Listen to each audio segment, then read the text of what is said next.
बोलो जयकारा बोल मेरे श्री गुरु महाराज की जय। सभी गुरमुख प्रेमियों से सप्रेम जय सच्चिदानंद। इंसान की जिंदगी का एक अटल सत्य है, इस दुनिया में जो भी आया है एक अटल सत्य जो है हर किसी के साथ रहा है। बेशक वो उस सत्य को जान सके या ना जान सके, लेकिन सत्य तो सत्य है। जितने भी रिश्ते हमने बनाए हैं इस दुनिया में, जिस से भी मेल मुलाकात हुई है, इस दुनिया का हर रिश्ता, हर एहसास वक्त के साथ बदलता जाता है, बदलता जाता है और लगातार बदलता है। यानी जो आज हमारे साथ हैं वो कल भी हमारे साथ होंगे, इस बात की कोई गारंटी नहीं। निश्चित तौर पर कुछ नहीं कहा जा सकता कि जिन्हें हम आज साथ महसूस कर रहे हैं, जिनके साथ बातचीत कर रहे हैं, जिनसे दोस्ती, मित्रता, रिश्तेदारी नज़दीक की हो, दूर की हो, जो 24 घंटे हमारे आसपास रहते हैं, उनका भी कुछ पता नहीं कब किस वक्त कौन सा रिश्ता, कौन सा एहसास कब बदल जाए।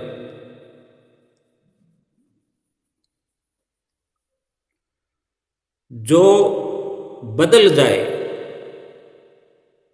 वही तो संसार है, और यही संसार का सत्य है कि सब कुछ बदलता रहता है।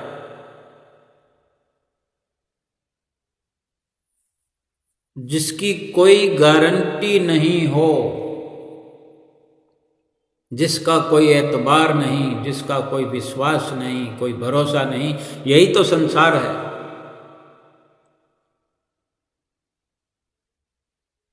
महापुरुष समझाते हैं, क्योंकि इस सत्य को वही जानते हैं और हमें भी ये बखूबी समझा रहे हैं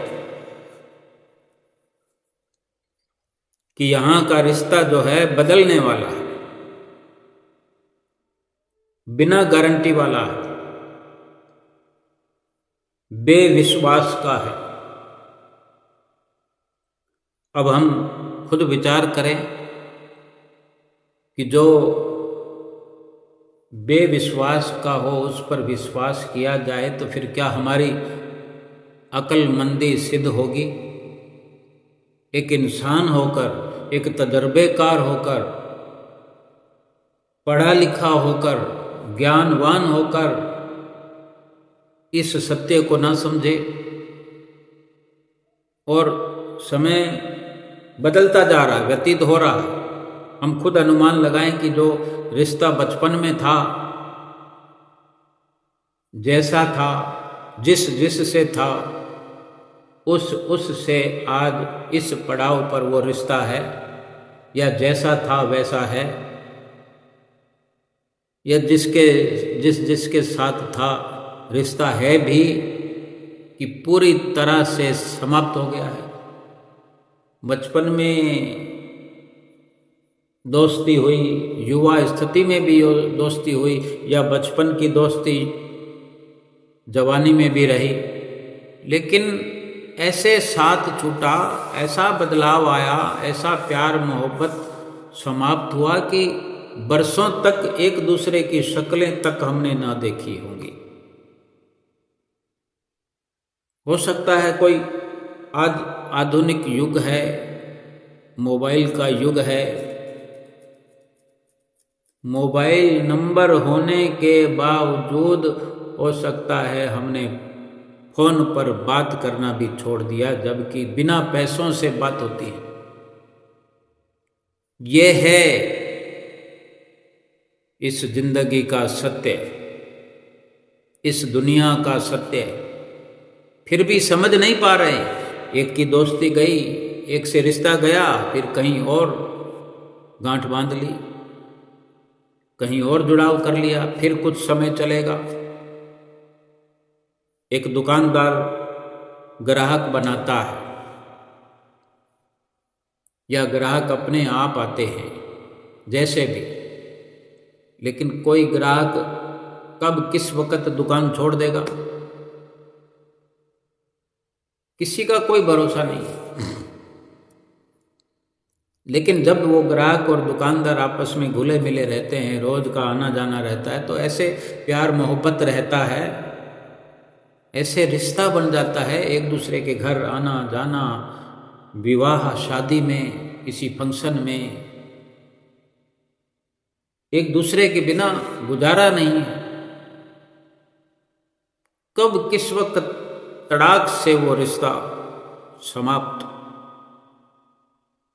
वक्त जैसे बदलता है, बदलते हुए वक्त में कब कुछ क्या बदल जाए, कब किस वक्त कितना बदलाव हो जाए, कुछ पता नहीं। कभी तो हमें समझना पड़ेगा, लेकिन वक्त रहते समझे तो हम भी उस प्यार मोहब्बत को, उस रिश्ते को, उस एहसास को हम बदलते हुए वक्त के साथ जो बदल जाए वहां नहीं जोड़ेंगे, क्योंकि इस अटल सत्य की सत्यता पर हमें एतबार हो गया। जब सच्चाई पर भरोसा हो जाए, सच्चाई पर एतबार, विश्वास हो जाए, फिर समझ में आता है कि वो सब झूठ था जो अब तक मैं उस झूठ से जुड़ा रहा। लेकिन अब उस राह पर चल पड़े हैं। वो कौन सी राह है कि हमने बिना रिश्तों के ही जीना सीख लिया। हर सफर को अकेले करना सीख लिया। अनेक लोगों की भीड़ में, चाहे वो अपने से हो, नजर आने वाले हों, रिश्ते में कोई हमारे कितने खास कहे जाने वाले हों, अड़ोसी हों, पड़ोसी हों, मित्र हों, ऐसे हजारों लोगों की संख्या में भी हम अपने आप को अकेला ही समझ करके चले, उनके साथ रहकर, साथ चलते हुए भी उनसे जुड़ करके न चले। अपने आप को इतना मजबूत बनाना है, हम अपने आप को इतना मजबूत बना लें, जीवन की इस सच्चाई को अपना लें। एक अटल सत्य ये भी है कि चाहे हजारों की भीड़ के साथ हम रहना चाहें, उनको साथ लेकर चलना चाहें, उनके साथ चलना चाहें, लेकिन आखिर में तुम्हें अपने आप के साथ ही चलना है, चलना पड़ेगा। ये जिंदगी का अंतिम सफर अकेले ही तय करना पड़ेगा और अकेले ही ये सफ़र किया जा सकता है। अपने आप को अभी संभालने की जरूरत है। कभी कोई किसी के साथ कहाँ तक जाएगा? अगर अंतिम श्वास में जो हमारे साथ हैं तो वो साथ कैसा है जो निभाया जा रहा है किसी के द्वारा या हमारे द्वारा। फरमाते हैं कि धनानि भूमि पशवस्य गोष्ठे भार्या ग्रह द्वार जनहा शमशाने। धनानि भूमि, धन जो है जमीनों में गड़ा रह जाता है। हमने अथाह प्यार किया हो धन से, प्यार से कमाया हो धन को, प्यार से जमीनों में गाड़ा हो। ये बड़े पुराने वक्त की बातें हैं, उस वक्त की है। भाव समझने का है कि आज ज़मीनों में धन हम नहीं गाड़ते, ज़मीनों में छुपा कर नहीं रखते, बैंकों में रखते हैं, घर की तिजोरियों में रखते हैं, किसी मिलने वाले के पास हिफाजत के तौर पर रखते हैं। धन तो वहीं रहता है। धनानि भूमि नहीं तो धनानि बैंकों, धनानि तिजोरी, यानी धन अपनी जगह पर ही रहेगा। वो हमारा साथ कितना, हर कोई कहता है ना धन के बिना काम नहीं चलता, बेशक नहीं चलता, लेकिन धन कोई साथ निभाने वाला थोड़ी, जड़ वस्तु है, उससे काम लिया जा सकता है, लेकिन उसको साथी बनाकर अगर हम इस जीवन में रहना चाहेंगे तो साथ कब तक देगा? हम किस वक़्त कहाँ खड़े हुए हैं, तंगी में, परेशानी में, भूखे प्यासे। धन हमारा बैंकों में पड़ा है, धन घर में पड़ा है, तिजोरियों में पड़ा है, लेकिन वहाँ खड़े मुसीबत में जहाँ ज़रूरत है कोई 1 रुपया हमें देने वाला नहीं है। इस दुनिया में बड़े बड़े दानवीर हैं, लेकिन जहाँ हमें ज़रूरत है वहाँ पर कोई अगर नहीं आ रहा है देने वाला, या खुद हमारा धन वहाँ नहीं पहुँच रहा, हम किसी को वहाँ बुला नहीं सकते, फ़ोन कर नहीं सकते, कब किस वक़्त कैसी दुविधा हो जाए, कुदरत किस वक़्त क्या रचना रचा दे, कौन सा हमारा प्रारब्ध कर्म निकल कर सामने आ जाए, क्या करेगा धन वहाँ? क्या धन मदद करेगा हमारी? वही अगर हम कहीं इत्तेफाक से किसी दानवीर के पास खड़े हों तो हमारा तो वो धन से हमें माला माल कर देगा। ये इत्तेफाक था या कर्मों के लिखे का, तकदीर का कोई कुदरत की ओर से इशारा था? यकीनन कर्मों का ही लिखा जोखा, कर्मों का लेखा जोखा ही सब कुछ इस जीवन में घटित हो रहा है, होता रहेगा। अब विचार ये करना है कि धन अपनी जगह पड़ा रहता है, इंसान के साथ ना चलता है ना साथ जाता है। पहले के वक्त में पशु हुआ करते थे जायदाद के तौर पर, घरों में अनेकों पशु होते थे। वो खूंटे पर बंधे होते हैं, खूंटे पर बंधे रह जाते हैं, लेकिन इंसान उनका मान करता है ना, मेरे पास इतने पशु हैं। उस वक़्त कहने को यही हुआ करता था, मेरे पास 500 गाय भैंसे हैं, बकरियां हैं, 50 हाथी हैं मेरे पास, ऊँट हैं, गधे हैं, घोड़े हैं। महापुरुषों ने समझाया है, एक समझाने का एक तरीका है कि हम किस प्रकार समझ जाए। ये आद जुगाद से लिखी हुई महापुरुषों की वाणियाँ हैं।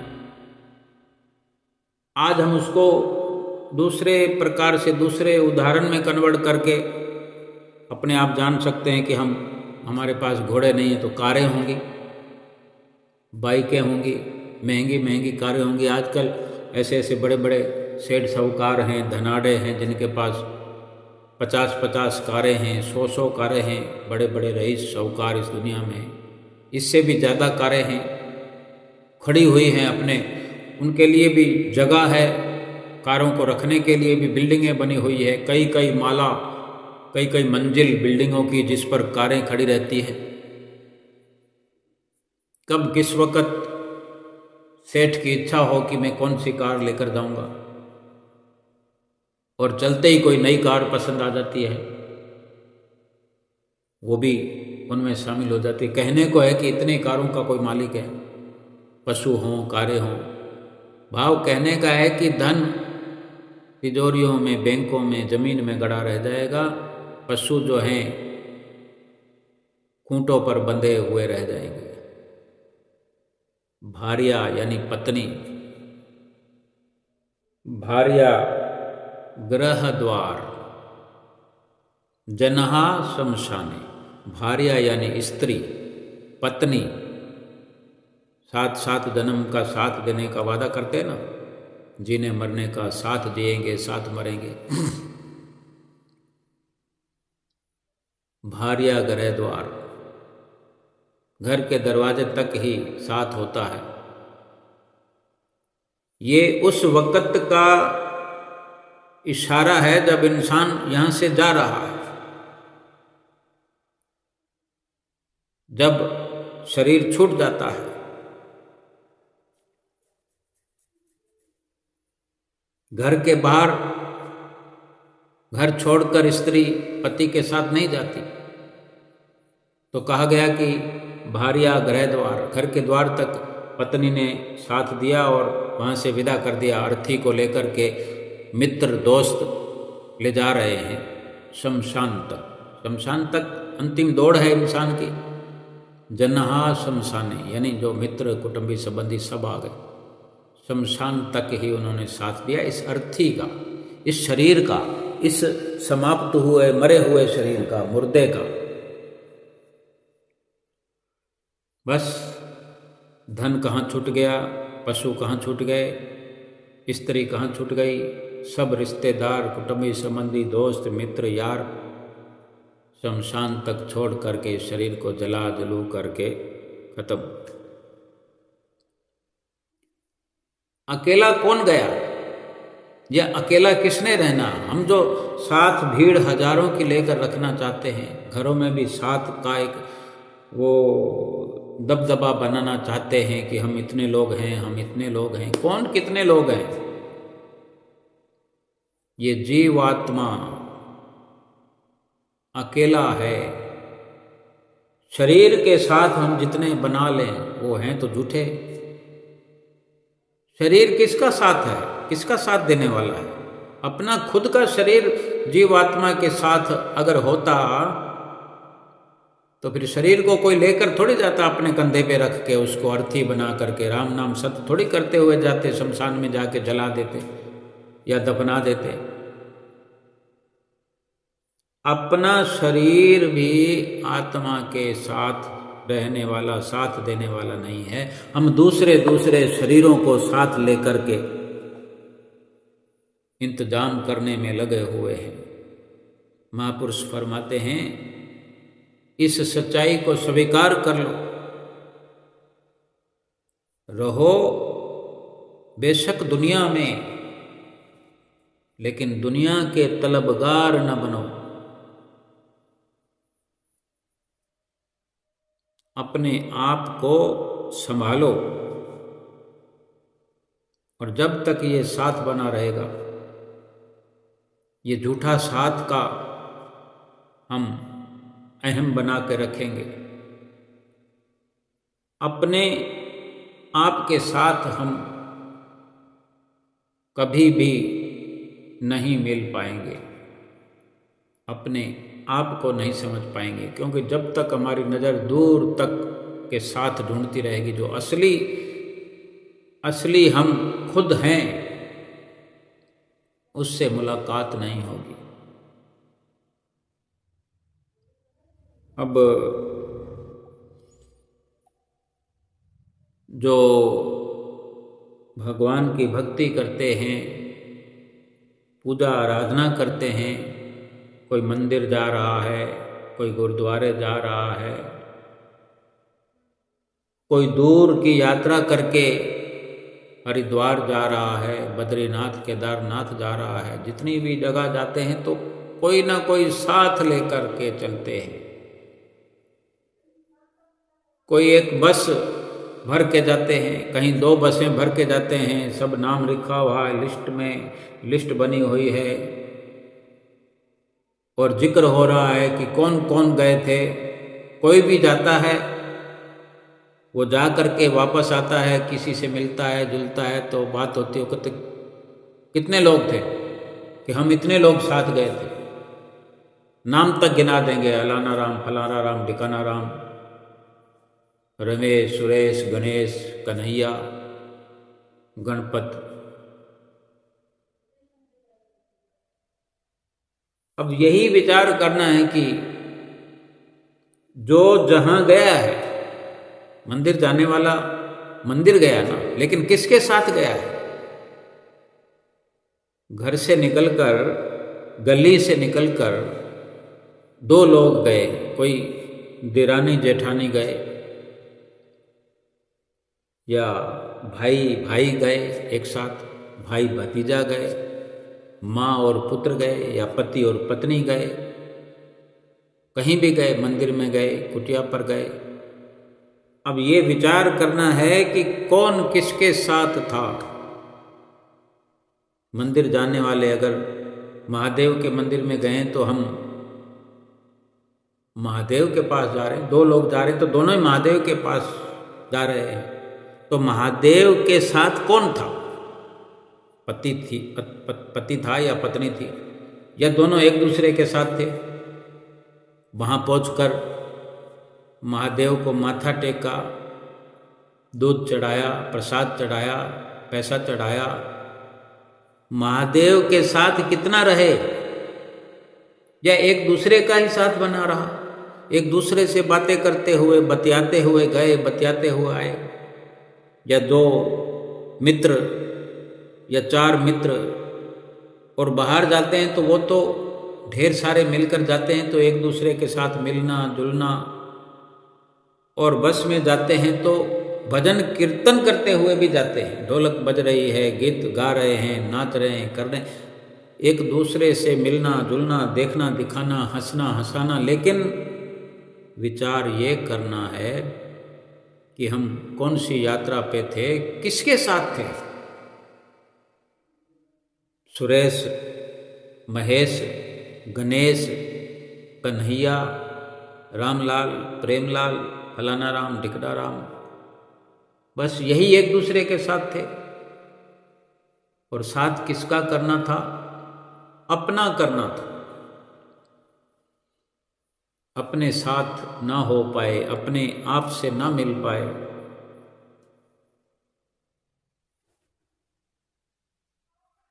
और जब ये विचार आएगा, अपने आप से मिलने का ख्याल आएगा, अपने आप से मिलने वाला ही परमात्मा से मिल पाएगा।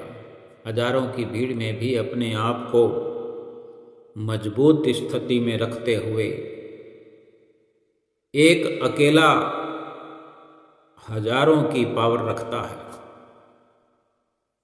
क्योंकि जो अकेला है वही भगवान के साथ है। यानी जो अपने साथ है वो भगवान के साथ है।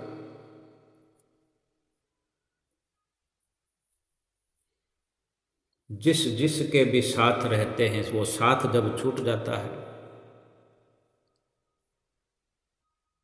श्री आनंदपुर जाना हो, श्री गुरु महाराज जी के दर्शन करने जाना हो, साथ के चक्कर में दर्शन करना छूट जाता है, साथ के चक्कर में सेवा का अवसर छूट जाता है, साथ के चक्कर में सत्संग का अवसर छूट जाता है, साथ के चक्कर में आरती पूजा से छुटकारा हो जाता है। और जब अपने आप का साथ, यानी हम वास्तव में कौन हैं, हम खुद में ही अपने आप में स्थित हो जाए, अपने आप को लेकर चलना है, अपने साथ चलना है।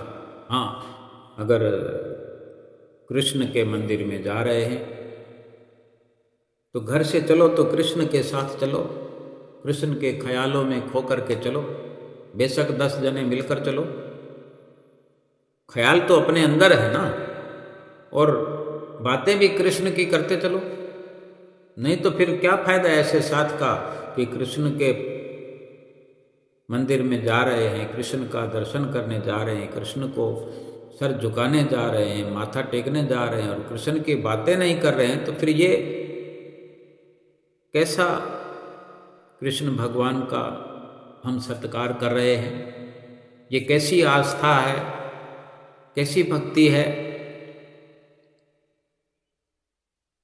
कोई कहीं भी जा रहा है, हम आनंदपुर जा रहे हैं, कितने भी लोग हों, चाहे भजन कीर्तन करते जाएं, ढोलक बजाते जाएं, मंजीरे बजाते जाएं, हाहाकार करते जाएं, जय जयकार करते जाएं, ख्यालों से हम गुरु महाराज जी के साथ रहें, पल पल सतगुरु का ध्यान हमें लगा रहे, एक एक कदम चलते हुए सतगुरु का ख्याल हमारे रोम रोम में बसा रहे।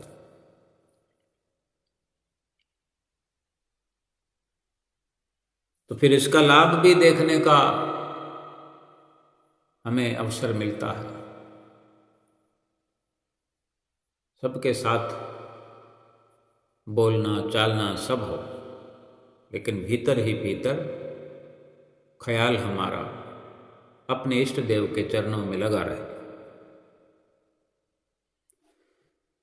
कभी भी किसी भी अवस्था में दुखी होना नहीं पड़ेगा। अपने आप में स्थित होकर के अगर हम रहने का इल्म जान लेते हैं, युक्ति जान लेते हैं, अंतिम श्वास में भी इस दुनिया से जाते हुए लेस मात्र भी दुख नहीं होगा, कोई पीड़ा नहीं होगी। क्यों? कि वो अपने आप में स्थित हो गया है, यानी परमात्मा में लीन है। सारी दुनिया का प्यार हम ढूंढते फिरे, दुनिया से प्यार करते फिरे, अपने से प्यार न किया, यानी अपनी आत्मा से प्रेम नहीं किया, आत्मा का दीदार नहीं किया, आत्मा का साक्षात्कार नहीं किया। हजारों को हम देखते रहे, हजारों का दीदार करते रहे, हजारों से मिलते रहे, उनका हाल चाल पूछते रहे, अपनी आत्मा का नहीं पूछा, अपनी आत्मा को जानने का प्रयास नहीं किया। ये तभी हो सकता है कि जो हमारे इष्ट हैं सतगुरु देव जी महाराज, उनका पल पल ध्यान करते रहे, उन्हीं के ख्यालों में चलते रहे, उन्हीं के ख्यालों में विचरते रहे। वही रोम रोम में बस जाएंगे, वही हर जगह नजर आएंगे। 10 रूपों में देखना चाहेंगे तो 10 नजर आएंगे, 100 में देखना चाहेंगे 100 नजर आएंगे, 1000 में देखना चाहेंगे 1000 आएंगे। इससे भी बढ़ चढ़ के जितना चाहें, लेकिन हमें अनेक की क्या जरूरत है? हमें तो एक होना है और एक ही पर्याप्त है। जिस रूप में हमारे सतगुरुदेव महाराज जी इस धराधाम पर आ गए हैं, उसी एक रूप को हम स्वीकार करके अपने दिल में बसा करके रखें, उसकी मौज पर चलें, उनकी आज्ञा पर चलें। वो जिस प्रकार से हमारा जीवन बनाना चाहते हैं उसी प्रकार का जीवन हम बनाएं। संसार में रहते हुए संसार के बन करके न रहें, संसार को अपना बनाए नहीं, अपने अंदर बसाए नहीं, सतगुरु के बन के रहें, सतगुरु को अपना बना के रहें। बस यही अटल सत्य है। अकेला इसीलिए होना है, भीड़ से अलग इसलिए होना है कि असली खोज अपनी पूरी हो जाए, अपने आप तक पहुंचने की। यानी नज़र जो है दूर तक जा रही है, जैसे दिया जलता है, इधर उधर रोशनी फैलाता है, लेकिन उसके स्वयं के नीचे, दिए के नीचे, दिए के आकार के आसपास बाहरी तौर पर अंधेरा होता है। दूसरों को रोशन करता है, लेकिन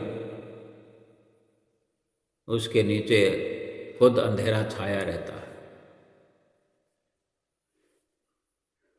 हमारे भीतर का जो सच्चा रिश्ता है वो समझने की जरूरत है। अपने आप से रिश्ता बनाएं, अकेले हो जाएं और फिर सतगुरु की पूजा आराधना करें। घर में चाहे 10 लोग आरती पूजा करते हैं, अकेले होकर करें। सतगुरु के साथ जुड़कर, जिसकी आरती पूजा कर रहे हैं उसका साथ, उसका ख्याल, उसकी याद, उसकी तरफ दृष्टि, उसी को टकटकी लगा कर देखें, उसी को अपने ध्यान में बसाएं, उसी को अपने अंदर आँखों के द्वारा, कानों के द्वारा, जिह्वा के द्वारा। सतगुरु को कैसे अपने अंदर बसाना है? आँखों से देखते हुए, जुबान से गाते हुए और कानों से सुनते हुए।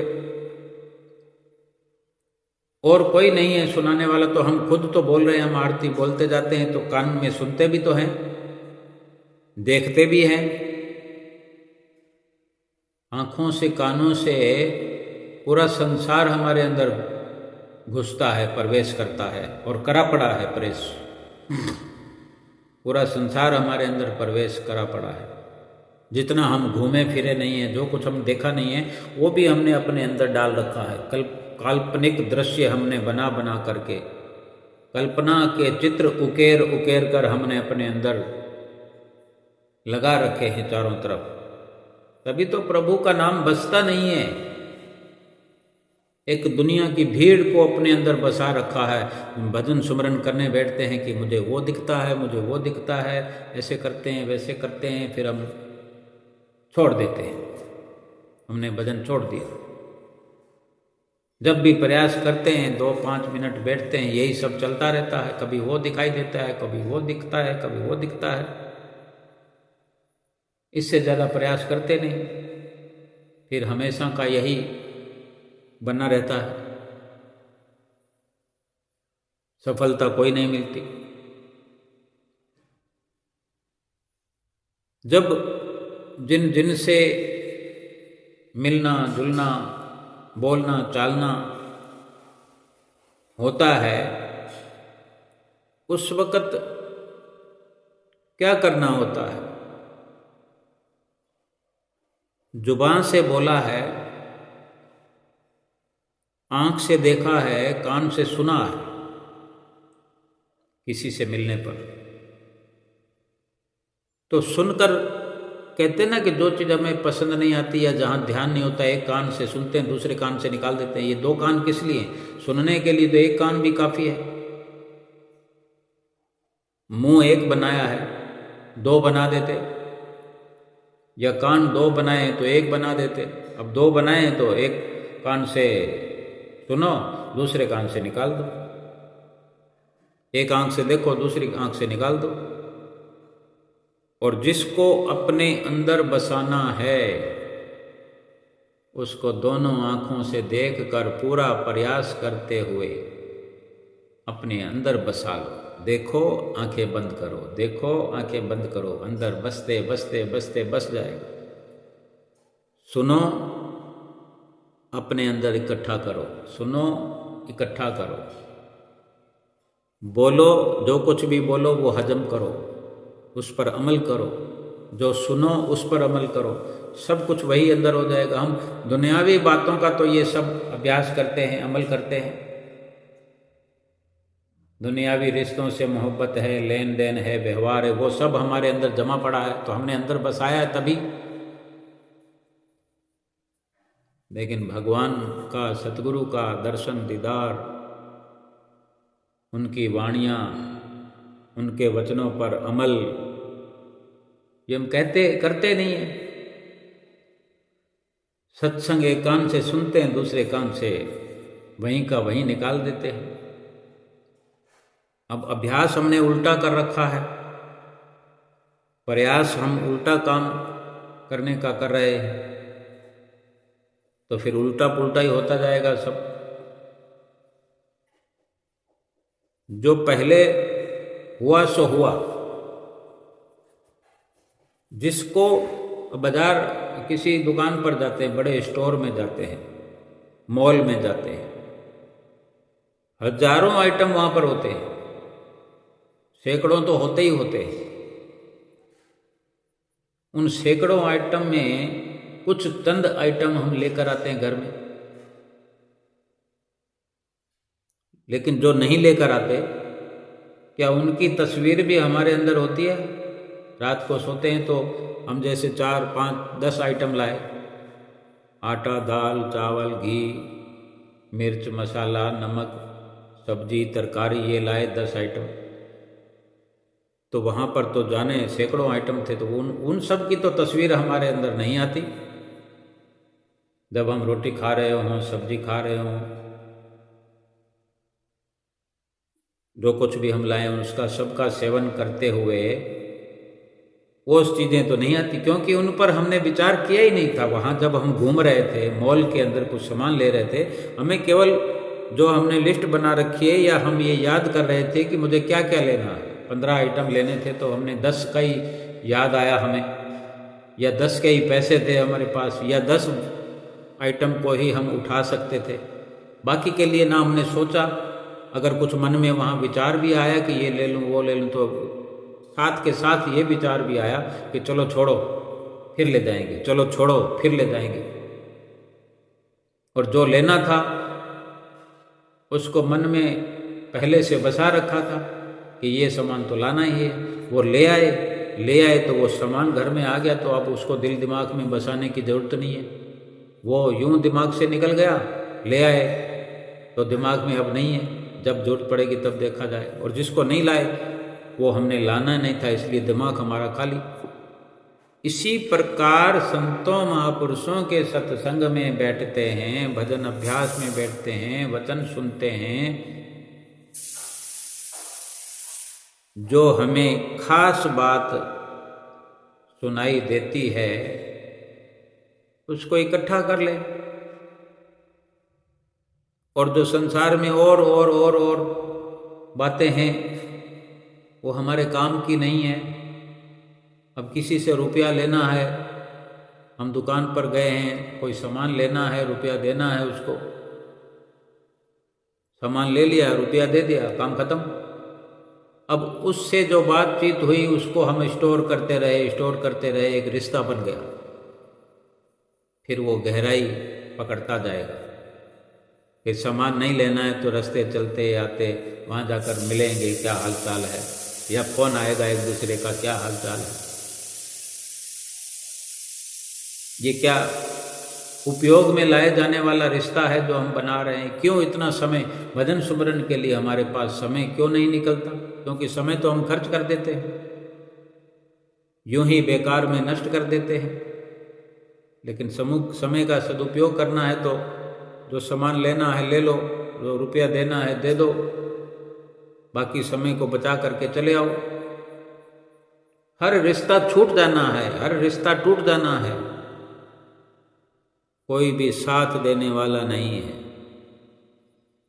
कोई फ्री में सामान देने वाला नहीं है, कोई बिना मतलब के मदद करने वाला नहीं है, कोई मददगार नहीं है। सब मतलब के नाते हैं, मतलब के रिश्ते हैं, कोई अपना कहने को नहीं है। आज भी हम अकेले हैं, कल भी अकेले थे, आए भी अकेले हैं, अकेले ही जाएंगे, तो अकेले रहना सीख लो। गुरुमुख प्रेमियों, अपने आप से मिलना सीख लो। हमें आखिर में अपने साथ ही चलना है। अगर अभी से हमने अपने साथ को समझ लिया, अपने आप को समझ लिया, फिर कभी तकलीफ नहीं होगी, अपने को ढूंढना नहीं पड़ेगा। आज ढूंढ लें अपने आप को, आज जान लें, पहचान लें, अपनी आत्मा को जान पहचान करके उसकी संभाल कर लें, आत्मा का दीदार कर लें, साक्षात्कार कर लें। और ये तभी संभव हो सकता है कि सतगुरु हमें मजबूत बनाना चाहते हैं। भजन सुमरन के द्वारा तो विचार करें कि भजन सुमरन से अगर इतनी मजबूती होती है तो हमें और हथियारों की जरूरत ही नहीं है, जरूरत ही नहीं पड़ेगी। जिसके अंदर नाम की शक्ति भरपूर हो जाए, जिसके अंदर भजन सुमरन का पूरा प्रभाव हो जाए, उसको हथियार की जरूरत नहीं पड़ती, किसी का मुकाबला करने की जरूरत नहीं पड़ती। रिद्धियां सिद्धियां कुदरत सारी व्यवस्था करती है। नाम, प्रभु नाम अमृत भरा, जो पीवे तृप्ताए, खुशी बसे संसार में और अमर पद पाए। संसार में जितने जतन करते हम छोटे छोटे पदों को पाने के लिए, कि मैं नेता बन जाऊं, अभिनेता बन जाऊं, सांसद बन जाऊं, एमएलए बन जाऊं, एमपी बन जाऊं, मुख्यमंत्री बन जाऊं, प्रधानमंत्री बन जाऊं, लेकिन अमरत्व का वरदान तो किसी को नहीं मिलता, अमर पद तो किसी को नहीं मिलता। यानी ये जीवात्मा अमर हो जाए, भाव ये है कि जीवात्मा परमात्मा से मिल जाए। जीवात्मा भी शरीर में है, फिर किसी और शरीर में हो, किसी और शरीर में हो, तो ये अमर पदवी तो नहीं है। ये पदवियां, अनेकों पदवियां मिलती रहेगी, पहले भी मिलती रही हैं, अभी संसार में भी अलग अलग पदवी मिलती रहेगी। पहले हम ये थे, पहले वो थे, फिर बाद में ये हुए, आगे ये हो जाएंगे। वो शरीरों का पद है, बदलते हुए पद है, बदलता हुआ शरीर है। ना पहले कोई साथ रहा, ना अब कोई साथ रहेगा। लेकिन जो पद आत्मा का, यानी अपने आप को जो पद चाहिए, वो परम पद है, अमर पद है। वो जिसने प्रभु का नाम भीतर ही भीतर सतगुरु के आशीर्वाद से जपा है, वही अमर पद को प्राप्त करता है। क्योंकि अमृत भरा हुआ ये नाम है, अमृत से लबरेज है प्रभु का नाम, जो सतगुरु से मिला है। नाम का सुमरन करते करते करते अमर पद मिल जाता है। बाकी सब पद, जितने भी 84 लाख जीवन हैं, जन्म हैं, सबसे छुटकारा ये भजन सुमरन ही करवाएगा। चाहे जितने जतन और कर ले,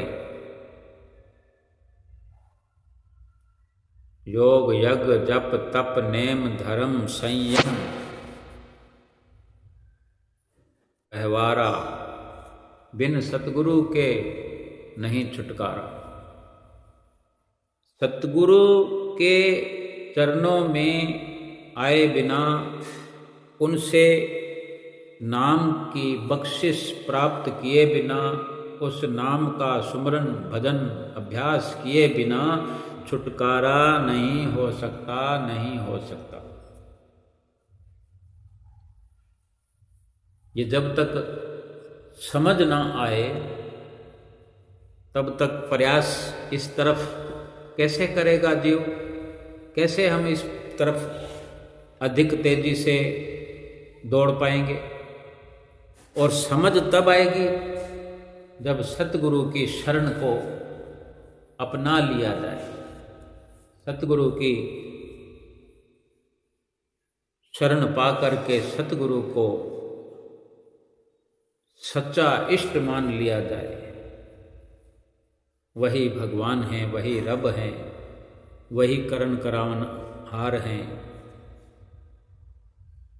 वही हमारा बेड़ा भव से पार करने वाले हैं। ऐसा दृढ़ विश्वास हो जाए तो सब कुछ संभव है।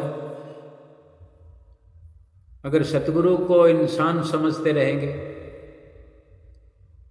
कि उनकी बात को सुनेंगे, उनके वचनों को सुनेंगे, अमल इसलिए नहीं करेंगे कि भगवान तो कोई और है, भगवान तो हम उसको मानेंगे, ये तो गुरु है। एक जिंदा शाश्वत चेतन सत्ता के मालिक को हमने नहीं समझा तो फिर किसी तस्वीर के माध्यम से भगवान को कैसे पाएंगे। स्कूल के अंदर कोई मास्टर का फोटो लगा हो, बच्चे स्कूल, हम बचपन से स्कूल में गए, हम विचार करते हैं कि अगर हमें हमेशा किताब लेकर के किसी तस्वीर के आगे ही पढ़ना होता, हमें समझाने वाला, पूछने वाला, प्रश्न पूछने वाला, फिर उत्तर को सुनने वाला, सही या ठीक का परिणाम देने वाला कोई नहीं होता, तो क्या तस्वीर के सहारे केवल हम पढ़ पाते? पढ़ने वाले आज जहाँ जिस तरक्की पर हैं, क्या आज वो वहाँ होते? किताबें तो कहीं और मिलती है, किताब लेकर के पढ़ना कहीं और होता है। वहाँ पर टीचर से पढ़ाई करके फिर ट्यूशन के लिए किसी और के पास जाना होता है। सब के सब जिंदा हैं, चलते फिरते, बोलते हुए, सुनते हुए, देखते हुए और समझाते हुए। तभी तो अमल हो सकता है, अमल कराने वाला चाहिए। हमें सतगुरु जो हैं अमल कराने के लिए ही इस धरती पर आए हैं। खुद भगवान नर रूप में, मनुष्य रूप में आए हैं अपनी मर्जी से, अपनी मर्जी से और हमारे लिए ये भक्ति का पाठ पढ़ाने के लिए। उनसे भक्ति का पाठ पढ़ना है, फिर संतों महात्माओं के साथ से, सहयोग से समझते रहना है। जगह जगह ये आश्रम बने हुए हैं, जगह जगह महात्मा जन, भाई जन, भगत जन, भगतानियाँ सेवा के लिए वहाँ पर तैयार बैठे हुए हैं हमारे लिए। जो जितना भी हमें समझाएगा, जितना भी हमारा ख्याल करेगा, शक्ति उस नाम की चलती रहेगी, जो शब्द हमें सतगुरु की ओर से मिला है। और जहाँ जहाँ भी हम जाएंगे, जहाँ जहाँ भी मुश्किल होगी, वो रास्ते निकालेगा, हमारे लिए रास्ते निकलते जाएंगे। ये दुनिया के रिश्ते नाते कोई साथ देने वाले नहीं, बेशक वो चलते फिरते हैं या कुछ भी हैं, कोई भी रिश्ता है सब मतलब का है। वो मतलब के रिश्ते मतलब तक ही हम सीमित रखें, अपना मतलब निकालते रहे, सबको व्यवहार में लेकर चले, लेकिन एक मजबूत रिश्ता सतगुरु देव महाराज जी से, अपने इष्ट देव सतगुरु से ही बनाकर रखें। आत्मा और परमात्मा का यही मिलना है। सतगुरु परमात्मा हैं और हम आत्मा हैं, बस यही रिश्ता हमारा पक्का हो जाए और ये रिश्ता सच्चा है। सच से प्यार करें, सच पे एतबार करें और अपनी आत्मा का कल्याण करें। बोलो जयकारा बोल मेरे श्री गुरु महाराज की जय।